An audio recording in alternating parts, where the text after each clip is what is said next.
Olá, amigos! Juntos mais uma vez para mais um estudo da lição e hoje nós vamos falar sobre a genealogia em Gênesis. Porém, antes eu quero orar com você neste momento. Feche seus olhos e falemos com Deus. Senhor, ilumina nossa mente, conceda-nos sabedoria em nome do Senhor Jesus. Amém. Muito bem, queridos. Gênesis capítulo 9, verso 28 e 29. Nós encontramos ali o relato de que Noé ele viveu ao total 950 anos. Foram todos os dias da vida de Noé. E após o dilúvio, Noé viveu 350 anos. Isso mostra que Noé ele realmente foi um elo entre a civilização antes pré-diluviana e a civilização pós-diluviana. Isso é interessante porque vemos em Gênesis capítulo 5, versículo 32, Lameque sendo o último elo da genealogia de Adão. E Lameque foi pai de Noé. Quando Adão morreu, Lameque ele tinha 56 anos de idade. Sabe, naquela época a escrita ainda não existia e as informações, as histórias, elas eram passadas pela tradição oral, exatamente. Ou seja, os patriarcas, os pais, eles iam contando para os filhos, para as gerações. Adão, por exemplo, viveu 930 anos. Então imagina, durante 9 séculos e 3 décadas, quantas pessoas ouviram da boca do próprio Adão as histórias sobre a criação, as histórias, por exemplo, sobre a queda, sobre o grande conflito. Assim, nós vemos Noé como este elo da civilização pré e pós, levando também as histórias que ocorreram antes do dilúvio para as gerações pós-dilúvio. A transmissão, a tradição oral era transmitido oralmente. A genealogia tem um papel muito importante dentro da Bíblia. Embora quando a gente começa a ler o nome, e às vezes nomes difíceis de ser pronunciado, logo nos desanimamos, mas se está na Bíblia é porque é importante, porque tudo que está na Bíblia é importante. E nós encontramos no capítulo 10 a genealogia, dos descendentes de Noé, Sem, Cã e Jafé, os semitas, os camitas e os jafetitas, que deram ali origem a 70 nações.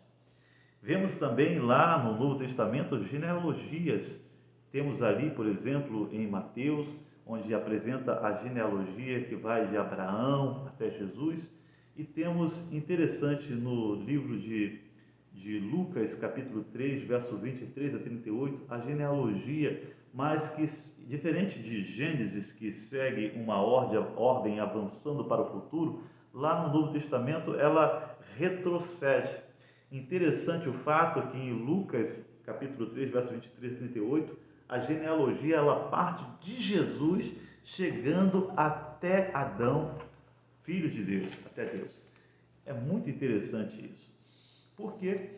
Porque nós observamos que assim como a genealogia em Gênesis parte de Deus, Adão, para frente, lá no Novo Testamento parte de Jesus para trás.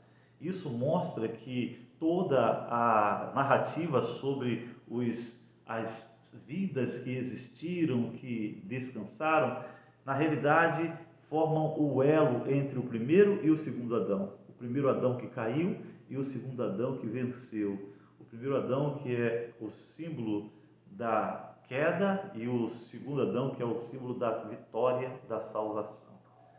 Interessante também que o primeiro Adão ele entra neste mundo de forma pela criação, pela mão de Deus, não pela forma convencional como todos nós entramos, pelo nascimento, mas o segundo Adão também, Cristo também entra nesse mundo de forma sobrenatural. Muito interessante esses pontos, não é verdade? Bom, eu chamo a sua atenção também para um fato importante, A importância da genealogia em alguns aspectos. Primeiro é que a genealogia que nós encontramos ali na Bíblia, ela tem como primeira função mostrar, enfatizar a historicidade, né, dos eventos bíblicos e mostrar que os personagens da narrativa eram pessoas reais, históricas, que tinham os seus dias contados e registrados.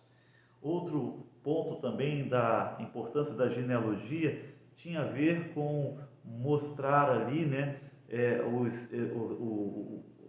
o elo do passado, né, trazendo ali realmente o passado relatado até os dias dos escritores bíblicos e assim ligando o passado com o presente, passado sendo ligado ao presente. E por final também a genealogia ela mostra ali como realmente a palavra de Deus se cumpre, como realmente está descrito ali. Nós somos vulneráveis por conta do pecado, porque vemos ali pessoas que nasceram, cresceram, viveram e finalmente morreram. E isso se repete constantemente, mostrando o quanto nós somos, infelizmente, frágeis, vulneráveis e passageiros nesta vida aqui por conta do pecado. Também encontramos ali nas genealogias a informação, né, dos descendentes de Noé, os semitas, os camitas e os jafetitas, dando origem ali ao total de 70 nações. É interessante que não segue um critério exato, mas podemos ver também algumas outras informações dentro do Gênesis. Por exemplo, encontramos ali em Gênesis capítulo 46, verso 27, a informação de que os membros da família de Jacó, quando desceram para o Egito, era de 70, exatamente 70 almas. Também encontramos lá em Êxodo capítulo 24, verso 9, a informação de que 70 anciãos estavam ali naquele momento presente com Moisés quando Deus aparece no monte. Bom, essas informações que eu vejo e a lição relata, mostra ali o desejo de Deus, né, de evangelizar as nações, ou seja, 70 anciãos para 70 nações, 70 representantes de Deus para as 70 nações debaixo do céu. Nós vemos também Jesus lá no Novo Testamento, quando nós vemos ali no livro de Lucas capítulo 10, versículo 1, Jesus enviando ali 70 discípulos para evangelizar as nações. Então sempre foi propósito de Deus evangelizar todas as nações.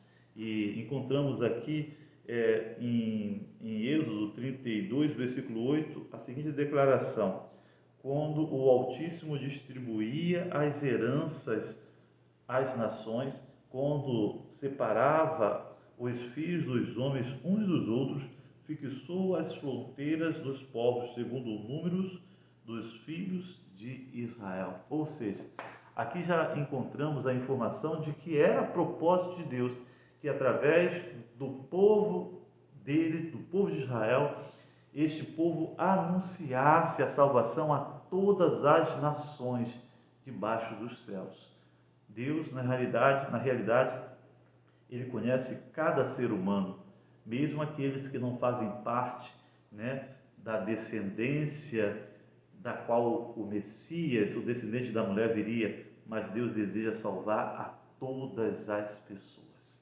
Bom, que Deus te abençoe, um forte abraço e até a próxima.